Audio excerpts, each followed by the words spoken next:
And we're back. Um, so we talked about sharing feelings and understanding feelings as opposed to understanding reasons. The Prevention and Relationship Enhancement Program is also designed not to get rid of conflict again, but to reduce escalation. That feeling that we get when we know an argument started and we can feel it build and get bigger and stronger and uglier. One of the goals in management is to just deal with reducing escalation, not letting things blow up on us. And so this program is designed to do that, to help reduce escalation, to help with management of conflict instead of getting rid of conflict, and lastly, to enhance intimacy. One of the things that we know is that if people go through a conflict together and they deal with it in a healthy way, they tend to feel closer to each other. They actually tend to help their relationship rather than hurt it. Dealing with conflict in an unhealthy way will hurt your relationship, but if you can get through it in a healthy way, it tends to actually build intimacy rather than harming intimacy.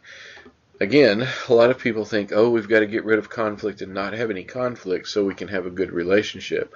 The truth is, conflict helps your relationship as long as you manage it well. So, some real basic things about this, and I'm going to try to go through it kind of quickly here. There are rules for the speaker and rules for the listener.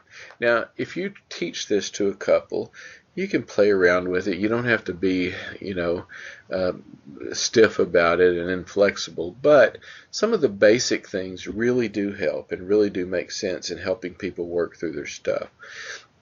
And I like to use the rules pretty heavily when I'm teaching somebody this. And then if they end up getting parts of it that they use and work for them and parts that don't, that's fine. But I like to try to teach them pretty seriously what the rules are and try to get them to practice following these rules. So if you're the speaker, you're holding the floor. That means you're the speaker. Here are your rules. Make brief statements. That's tough for some of us, like me, for example. People who make their living talking for an hour at a time. It's tough to make a brief statement. But one of the things that we know that escalates conflict is when somebody dominates by talking all the time and the other person feels like they don't ever get a chance. I joke sometimes that my kids when I used to get on to my kids about stuff, sometimes they would just sigh and say, oh, please just punish us. Please just do something. Because I would go on and on and on and keep talking to them about stuff. So it's the speaker's job to make brief statements. Say something like, I feel really sad about what happened last night at my mom's house. And then you're done. That's it. Second thing, make I statements. This is foundational to almost every communication kind of training. And that's you don't make you statements, you make I statements. I feel. Okay. Our difference here is that we can't say I think or I know. We want you to say I feel. I feel sad. I feel frustrated. I feel terribly happy. I feel scared. I feel terrified. Okay. Third thing, focus on feelings more than actions or thoughts. Just said that. Fourth thing, make sure that the listener paraphrases you correctly. The listener's job is to listen and paraphrase back. So what we say is, if you're the speaker and the listener paraphrases and they don't get it right, well then say it again and ask them to do it again. So if I say, I am really sad about what happened at my mom's house last night. And if you're the listener and you say, so you're upset because of what I said last night at your mom's house, you can say, well, no, that's not exactly what I said. I said, I'm really sad about it, what happened last night. And then the listener can say, so you're sad. Because there's a difference in saying you're really upset and saying you're really sad. Sad feels different. It has a different feeling when we say it. So we want to make sure that when the listener responds to us, they get it correct. If they don't, then we just say, no, here's what I said. And then lastly, we switch roles with the listener so that when the feelings are understood. We don't hold on to the floor. As soon as I share my feelings and the listener paraphrases it back, I say, okay, here's the floor, and I give it to them. Okay. Now, if I'm the listener, my rules are these. First of all, I just paraphrase what they said back to them. Paraphrase is even a little bit misleading. You can just say the same thing back to them. If somebody says, I'm angry about what happened last night, say, you feel angry about what happened last night. Now that may seem stupid. It may seem like it doesn't make any sense. But of course, we know that when people know that you heard what they said, it makes them feel better. If I'm sad and you say, I can tell you're sad, that immediately makes me feel better. You didn't fix anything, you didn't solve any of my problems, but you felt what I was feeling. You heard what I was saying. That's huge. That connects us. That creates intimacy. That says that you care enough about me to listen to what I said and to get it right. So paraphrase back what the speaker says and get the feelings right. Don't make stuff up. Don't interpret. Okay?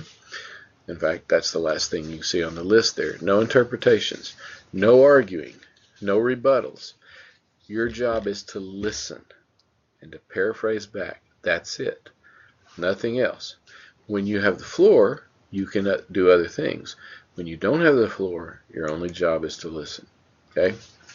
Now, if you can teach couples to just practice that, what they'll find is that sometimes problems solve themselves.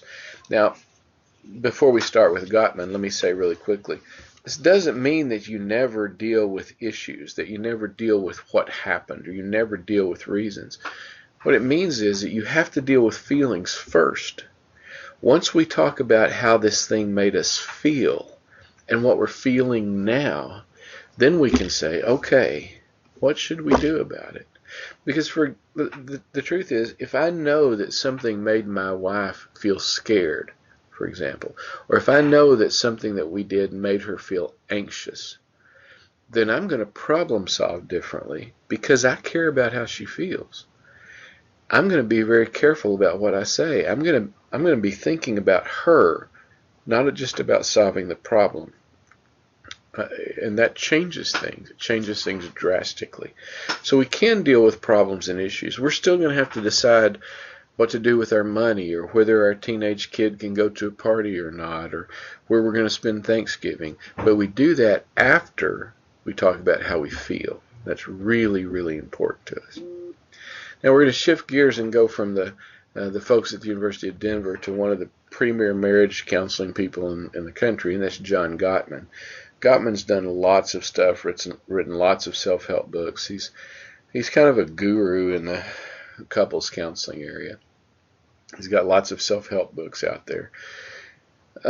In his book, The Marriage Clinic, and this shows up in other places too, Gottman talks about what he calls the 4 horsemen of the marital apocalypse. And I really like this because it's a thing that seems to be pretty useful with people. It's a thing that if you share this with a couple, they very often will say, hey, I get it. I see that in us.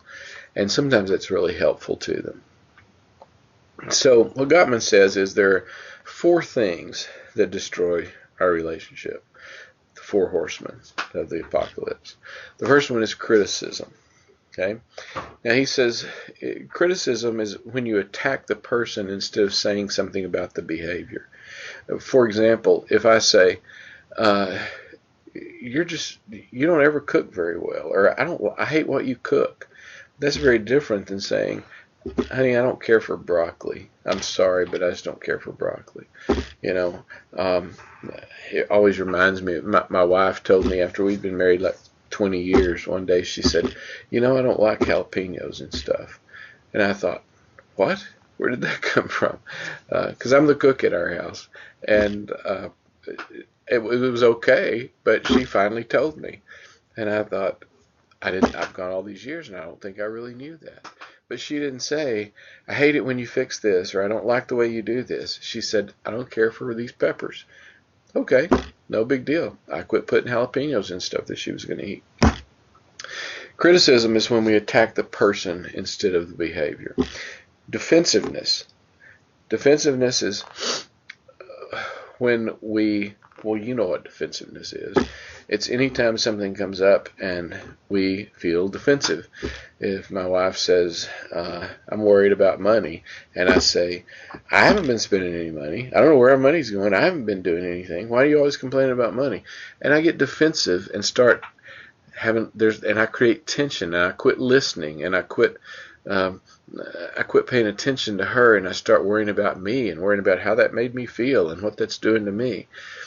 Defensiveness is the thing that we've got to figure out how to not do too much of. Jump to the bottom there, stonewalling. Gottman says stonewalling is this emotional it's just what it sounds like. Emotional shutdown, unresponsiveness.